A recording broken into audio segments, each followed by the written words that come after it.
नमस्कार, मैं सुधीर चौधरी। स्वागत है आपका हमारे नए show D code with Sudhir पर। तो एक तरफ यूरोपीय यूनियन भारत के साथ फ्री ट्रेड एग्रीमेंट का सपना देख रहा है और वहीं दूसरी तरफ वो भारत की रिफाइनरी पर प्रतिबंध लगाने की धमकी दे रहे हैं।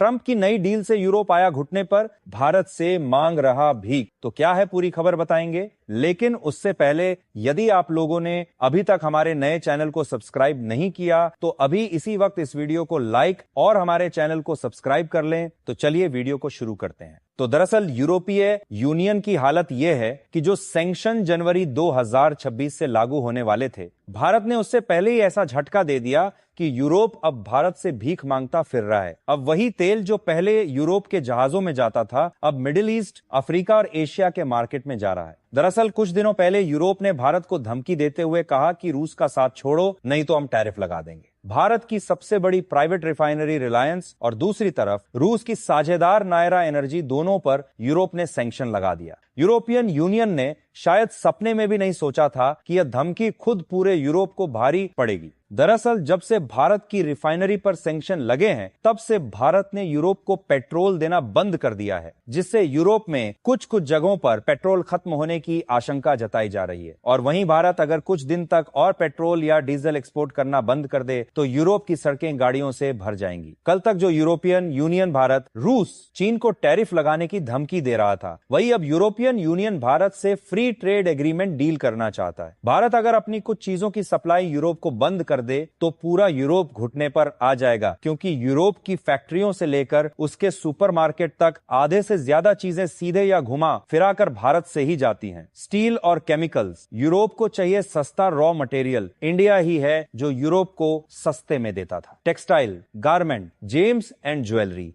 ये सब अगर भारत बंद कर दे तो यूरोप के शोरूम सूने हो जाएंगे। और सबसे बड़ा हथियार जिसे भारत ने 40% बंद कर दिया, वो है रिफाइंड ऑयल प्रोडक्ट। यूरोप ने रूस से सीधे तेल खरीदना छोड़ा, लेकिन भारत से रिफाइंड तेल लेता रहा। क्या मोदी सरकार को यह कदम उठाना चाहिए या फिर नहीं? कमेंट करके जरूर बताइएगा।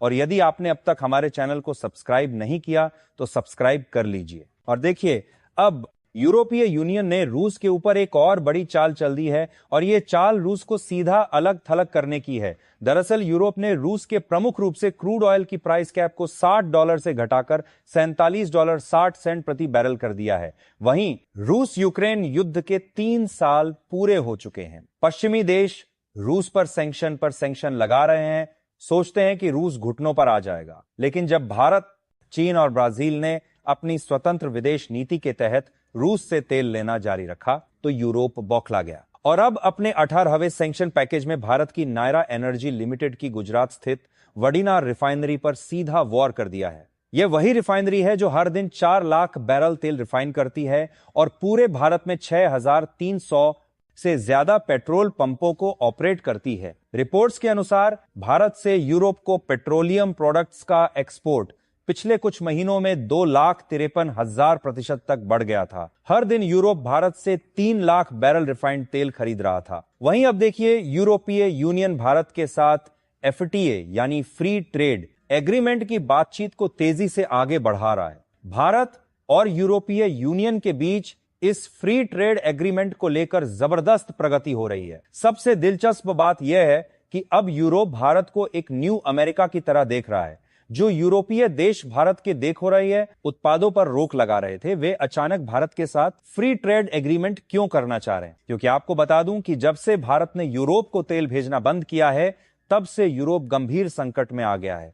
ऊर्जा संकट, चीन से टकराव और आर्थिक मंदी का खतरा यूरोप को सता रहा है। अब उन्हें एक ऐसे साथी की जरूरत है जो भरोसेमंद हो, समय पर माल दे और गुणवत्ता में नंबर 1 हो। और यह सब सिर्फ भारत ही कर सकता है। लेकिन भारत ने पहले ही यह दिखा दिया कि अब वह भीख नहीं मांगता, अब वह शर्तें तय करता है। अब वह किसी के सामने नहीं झुकता, चाहे वह अमेरिका हो या फिर यूरोप। अब यूरोप खुद घुटनों पर आ गया है और भारत से फ्री ट्रेड एग्रीमेंट डील करना चाह रहा है। लेकिन क्या भारत को यूरोप से फ्री ट्रेड एग्रीमेंट डील करना चाहिए या नहीं? क्या अब यूरोप पर भरोसा किया जा सकता है या नहीं? कमेंट करके जरूर बताइएगा। वहीं अब देखिए, सीबीएम यानी कि कार्बन बॉर्डर एडजस्टमेंट मैकेनिज्म की, जो कि यूरोपीय यूनियन द्वारा बनाया गया एक ऐसा जाल है जिसमें भारत के साथ कोई भी समझौता हो उसमें भारत को इस जाल में फंसाने की पूरी कोशिश की जाती है। फिर चाहे उनकी कोशिश नाकाम क्यों न हो जाए, एक बार फिर यूरोपीय यूनियन और साथ ही ब्रिटेन, जो कभी यूरोपीय यूनियन का हिस्सा हुआ करता था, जब इन दोनों के साथ भारत का फ्री ट्रेड एग्रीमेंट फाइनल हो रहा है तो वे भारत पर इसी सीबीएम के जरिए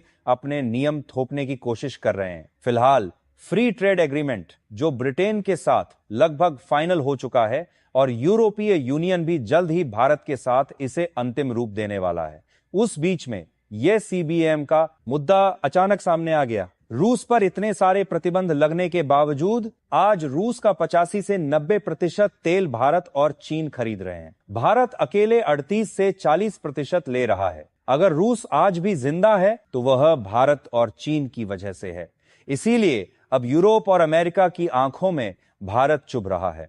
उनके सारे प्रतिबंध, धमकियां और दबाव अब बेअसर हो चुके हैं, क्योंकि भारत ने रूस के साथ अपने संबंधों को सिर्फ रणनीति नहीं बल्कि एक ढाल बना लिया है। और रूस भी कोई कच्चा खिलाड़ी नहीं है। उसने पिछले 2 वर्षों में एक शैडो फ्लीट खड़ा कर दिया है। ऐसे जहाज जिन पर कोई झंडा नहीं, कोई ट्रैकिंग नहीं। ये शिप्स बिना किसी पहचान के चीन, मलेशिया, यूएई, सिंगापुर जैसे बंदरगाहों से होते हुए भारत और बाकी एशिया में तेल पहुंचा रहे हैं। वहीं देखिए, आज अमेरिका और यूरोपीय संघ के बीच एक ऐतिहासिक व्यापार समझौता अब औपचारिक रूप से हो चुका है, लेकिन यह कोई आम डील नहीं है। ट्रंप ने इसे अब तक की सबसे बड़ी ट्रेड डील करार दिया है और इसके पीछे सिर्फ बड़े बड़े दावे नहीं बल्कि ठोस और साफ शर्तें हैं। ट्रंप ने साफ साफ ऐलान किया कि अब यूरोप और अमेरिका के बाजार एक दूसरे के लिए पहले से कहीं ज्यादा खुलेंगे, लेकिन इसके बदले यूरोपीय यूनियन को भारी कीमत चुकानी होगी। सबसे पहले तो ट्रंप ने 2 टूक कहा कि यूरोपीय यूनियन के हर बड़े सेक्टर पर सीधा 15% टैरिफ लगाया जाएगा। यानी अब ऑटोमोबाइल से लेकर टेक, फूड से लेकर फार्मा तक सब पर सीधा टैक्स, कोई अपवाद नहीं। लेकिन वहीं अमेरिका के लिए यूरोपीय बाजार खोल दिए गए, यानी अमेरिकी कंपनियों को अब यूरोप में बिन रोकटोक घुसने की छूट मिल गई है। इस डील के तहत यूरोपीय यूनियन अमेरिका से करीब $100 अरब के सैन्य हथियार खरीदेगा।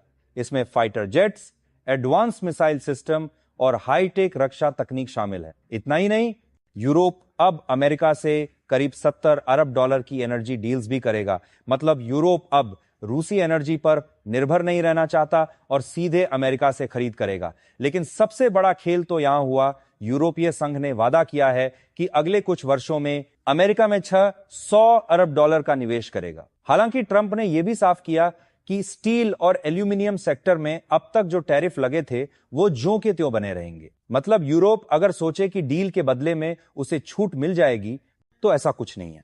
और अब नया संकेत दिया गया है कि सेमीकंडक्टर यानी चिप सेक्टर पर भी अमेरिका अगले 2 हफ्तों में सेक्शन 232 के तहत कड़ा एक्शन लेने जा रहा है, जो इस इंडस्ट्री के पावर बैलेंस को हिला देगा। ट्रंप ने प्रेस कॉन्फ्रेंस में कहा 15% टैरिफ हर सेक्टर पर लागू होगा, चाहे वो कार हो या टेक्नोलॉजी या कोई और इंडस्ट्री। और अब यूरोप के वो बाजार जो अमेरिका के लिए बंद थे अब खुल चुके हैं। तो दोस्तों, ये रही आज की रिपोर्ट। आप इन खबरों पर और भारत की बढ़ती ताकत को लेकर क्या सोचते हैं, कमेंट करके जरूर बताइएगा और हमारे नए चैनल को सब्सक्राइब जरूर से जरूर कर लीजिएगा। धन्यवाद। मैं सुधीर चौधरी।